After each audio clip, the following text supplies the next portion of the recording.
Hey guys, today I'm going to tell you how to add a WhatsApp profile picture on any Android phone. If you're using any Android and now you want to change or add your WhatsApp profile picture, so let's see how can you do that.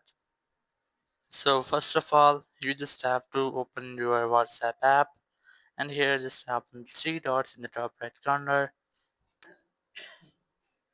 Then go for settings. In setting, just tap on your profile, then tap on this profile icon, and here you must have to select one option from four. There's a camera. You can easily select that if you want to click an image using your camera. And here's the gallery option. Just upload any photo from your gallery. And here's the avatar option. You must have to create any avatar here. And here's the AI images option. You can easily create an image using AI here, and here's some images.